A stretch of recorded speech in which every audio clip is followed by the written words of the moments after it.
আসসালামু আলাইকুম ওয়া রাহমাতুল্লাহি ওয়া বারাকাতুহু। ঠিক আছে ইনশাআল্লাহ আমাদের আলহামদুলিল্লাহ ওয়াস সালাতু ওয়াস সালামু আলা রাসূলিল্লাহি ওয়া বা'দ।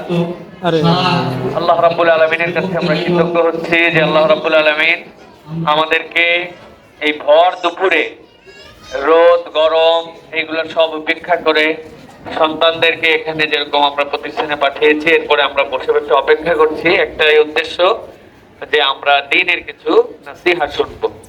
আমাদের দ্বীন ইসলাম, ইসলামের নামই হচ্ছে নসিহা। মানে আল্লাহ রাব্বুল আলামিন এই দ্বীনকে নসিহত পূর্ণ করেছেন। প্রত্যেকেই প্রত্যেকের জন্য কল্যাণ করবে, প্রত্যেকেই প্রত্যেকের জন্য উপদেশ দিবে, ভালোটুকু গ্রহণ করবে, এর মধ্যে আমাদের দ্বীনের ফায়দা। আর আপনারা বিশেষ করে যারা এখানে মায়েরা আসছেন, আপনাদের প্রতি অনেক বড় আল্লাহর ইহসান যে আমরা আমাদের সন্তানকে আল্লাহ রাব্বুল আলামিনের দ্বীনকে পালন করতে পারে এই রকম জায়গাতে আমরা আমাদের সন্তানকে দিতে পেরেছি। অন্তত পক্ষে দুনিয়ার সবকিছুই মানুষের অর্জন, সাধারণ অসাধারণ নরমাল সব অর্জন, কিন্তু সব অর্জন মানুষের সাথে কবরে যাবে না, কিন্তু সব মানুষ কবরে যাবে। ভালো করে খেয়াল করেন, সব অর্জন মানুষের সাথে কবরে যাবে না, কিন্তু সব মানুষ কবরে যাবে। এখন কোন অর্জনগুলি আমরা করলাম? একজন মানুষ বাড়ি বানালো, আমিও বাড়ি বানালাম। একজনের মাঠে জমি আছে, আমারও জমি আছে। একজনের গাড়ি আছে, আমারও স্বামীর বা আমার পরিবারের গাড়ি আছে। কিন্তু সকল মা বাপের এমন সন্তান নাই যে পিতা মাতা মারা যাওয়ার পরে ওয়ালাদুন সালিহুন ইয়াদউ লাহু, এমন সন্তান রেখে গেলাম যে সন্তান আপনার কবরে যাওয়ার পরেও আপনার কামাই রুজি আপনার অ্যাকাউন্টে সবসময় বাড়াতেই থাকবে। আপনার সওয়াব আপনার জাহান্নাম থেকে মুক্তির কারণ হবে, জান্নাতে যাওয়ার কারণ হবে। এই জন্য আল্লাহ রাব্বুল আলামিন আমাদেরকে, আমাদের সন্তানদেরকে দিনদার, আল্লাহর কোরআনমুখী, আল্লাহ রাসূল সাল্লাল্লাহু আলাইহি ওয়াসাল্লামের অনুসারী এরকম সন্তান যারা গঠন করার মতো আল্লাহ সুযোগ দান করেন, এটা কেবলমাত্র নিজেদের যোগ্যতা নয়, আল্লাহ রাব্বুল আলামিনের দয়া। অতএব আমাদেরকে এই বিষয়ে আল্লাহর কাছে কৃতজ্ঞ থাকতে হবে যে রব্বুল আলামিন তুমি আমাদেরকে যে সুযোগ দিয়েছো এই জন্য আমরা প্রতি কৃতজ্ঞ, আমরা তোমার প্রতি কৃতজ্ঞ। 2 নম্বর বিষয় হচ্ছে, প্রিয় মা এবং বোনেরা, আপনারা এখানে যারা আসছেন, আমি যাদেরকে দেখতে পাচ্ছি, আমি একজনকেও দেখতে পাচ্ছি না যিনি স্কোর ইসলামিক নিয়ম কানুনের বাহিরে আছেন। আপনারা সকলেই হিজাব নিকাব সুন্দর করে পরে আসছেন। কিন্তু একটা আফসোসের বিষয় হচ্ছে, মা বোনেরা বাহিরে বের হওয়ার সময় যতটুকু ইসলাম পালন করেন, কিন্তু ততটুকু ইসলাম পালন করা হয় না। আপনার সন্তান স্কুলে থাকে 3 ঘন্টা 4 ঘন্টা 5 ঘন্টা, কিন্তু আপনার কাছে থাকে বাকি 18 ঘন্টা। এই 4 ঘন্টা 5 ঘন্টার পারফরমেন্স আপনি যদি মনে করেন আমার ছেলে খুব ভালো হয়ে যাবে, আমার ছেলে একদম ওলি আল্লাহ হয়ে যাবে, আপনি একটা ভুল আইডিয়ার মধ্যে আছেন। তাকে বেসিক নলেজ প্রতিষ্ঠান দেয়, কিন্তু তার সার্বক্ষণিক সোহবতটা পিতা মাতার কাছ থেকে সে পায়। বাপ মাকে বাড়িতে যাওয়ার পরে যেরকম আচরণ করতে দেখে, কথাবার্তা যেরকম বলতে দেখে, পড়োশির সাথে যেরকম মিশতে দেখে, পোশাক পরিচ্ছদ যেরকম পড়তে দেখে, মায়ের সাথে যাদের সম্পর্ক, বান্ধবী খালা তাদের সাথে যেরকম ঘুরতে দেখে, এটা কিন্তু সন্তানের জীবনে বিশাল প্রভাব পড়ে। তা আমরা বাহিরে অনেক সময় হুজুর, বাড়িতে যাওয়ার পর আমরা একদম ইসলামের সাথে সম্পর্ক নেই। আপনি এসে বলেন আমার সন্তান নামাজ পড়ে না, অথচ পিতা ফজরের নামাজে মসজিদে যায় না, মা ফজরের সময় উঠে না, তা আপনি কেমন করে সন্তানের কাছে আশা করেন যে আপনার সন্তান নামাজি হবে? অথচ আপনি বলতেই থাকেন তাকে তুই নামাজ পড়, তুই নামাজ পড়, কিন্তু বাপ মাকে সে নামাজ পড়তে দেখে না। এই জন্য আমাদের ভিতর বাহির যেন একরকম হয়। আপনি ফজরের নামাজ না পড়লে, আপনার ফজরের জামাতে আপনার স্বামী বাড়িতে না গেলে আপনার সন্তানের প্রতি এর প্রভাব পড়বে না। সুতরাং বাড়িতে ইসলাম, এটা সবার আগে প্র্যাকটিস করার চেষ্টা করেন। আপনি বাড়িতে যাই টিভির চ্যানেল খুলে দিয়েছেন, দেওয়ার পরে এমন কিছু দেখতেছেন, আপনার সন্তান মাদ্রাসায় পড়ে, আপনি বোরকা পরেন, কিন্তু যেই দৃশ্য দেখতেছেন, যেই মহিলা দেখতেছেন, যে গান দেখতেছেন, যে নাটক দেখতেছেন, যেই ধরনের টিভির সিরিয়াল দেখতেছেন, ওগুলো একটাও ইসলাম না। আপনার সন্তান বুঝছে যে আমারও মাদ্রাসায় যাওয়ার সময় টুপি আর জুব্বা পরে যাওয়া লাগে, আমার মাও বোরকা পরে যায়, কিন্তু বাড়িতে ইসলাম লাগে না। এই সন্তান তাহলে মানুষের মতো মানুষ হবে না। এই জন্য আমি বললাম 18 ঘন্টাকে আগে গুরুত্ব দেন। 6 ঘন্টা তো ভাইদের মাদ্রাসায় আসছে, এখানে চাইলে অন্যরকম কিছু করতে পারবে না। এখানে 1 ওয়াক্ত নামাজও তার পড়তে হয় না।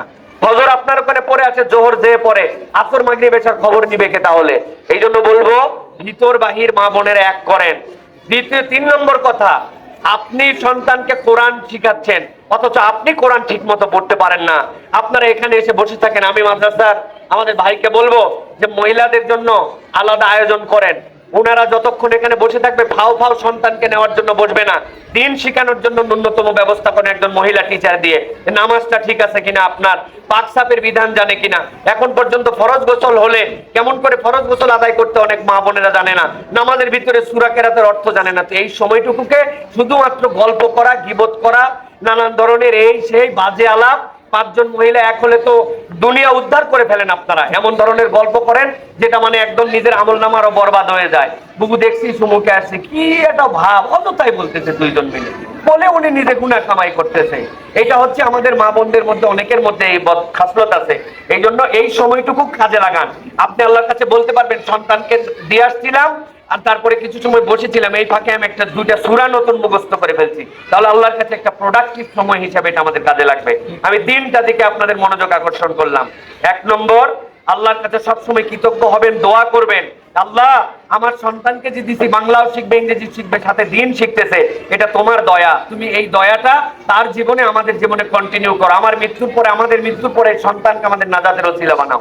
এটা আল্লাহর কাছে বলবেন। 2 নম্বর, 18 ঘন্টা আপনার কাছে থাকে, আপনার বাড়ির যেন দিনের প্র্যাকটিসের বাইরে না হয়। আপনি মহল্লার মধ্যে, পাড়ার মধ্যে নরমাল জামা কাপড় পরে চাচা খালা ফুপা এলাকা তো পাড়া তো সকলের সাথে দেখা সাক্ষাৎ করছেন, দোকানে যাচ্ছেন, এখানে আসলে খালি আপনি বোরকা পরে আছেন, হলো না? ফজরের নামাজ, প্রত্যেক ওয়াক্ত নামাজ উপযুক্ত সময় মতো পড়া।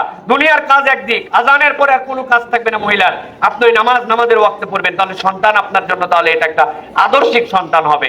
বাপকেও দায়িত্বশীল হতে হবে। 3 নম্বর বলেছি, এখানে আসার পরে সময়টুকু কাজে লাগান, নিজেদের যেন একটু দিনদারি আমাদের পরিপক্ক হয়, নিজেরা যেন আমরা শিখি। ওই ছোটবেলায় 3টা সূরা মুখস্থ করছি আমরা, আজ পর্যন্ত 4 নম্বর সূরা হয় নাই।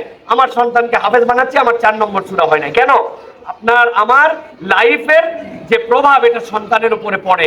এই জন্য নিজেদের আমল বৃদ্ধি করার জন্য চেষ্টা করতে হবে। কিছু না হলে প্রত্যেক দিন সুবহানাল্লাহ, আলহামদুলিল্লাহ, আল্লাহু আকবার, লা ইলাহা ইল্লাল্লাহ। একটা আমলের কথা বলি আপনাদের কাছে। নবীজির কাছে একজন বেদুইন আসলো, আসার পরে বলি, ইয়া রাসূলুল্লাহ, আমাকে এমন একটা কাজ শিখাই দেন যেই কাজ করলে আমি এই কাজের দ্বারা বিরাট উপকৃত হব। নবীজি তার হাত ধরলেন, হাত ধরে বললেন, তুমি বলবে সুবহানাল্লাহ, আলহামদুলিল্লাহ, লা ইলাহা ইল্লাল্লাহ, আল্লাহু আকবার। এই 4টা আমরা জানি না, আমরা এই 4টা পড়বে। নবী একটু শিখাই দিয়েছেন, ওই লোক চলে যাচ্ছে। খানিক দূর যাওয়ার পরে ওই লোক আবার ঘুরে আসছে নবীজির দিকে।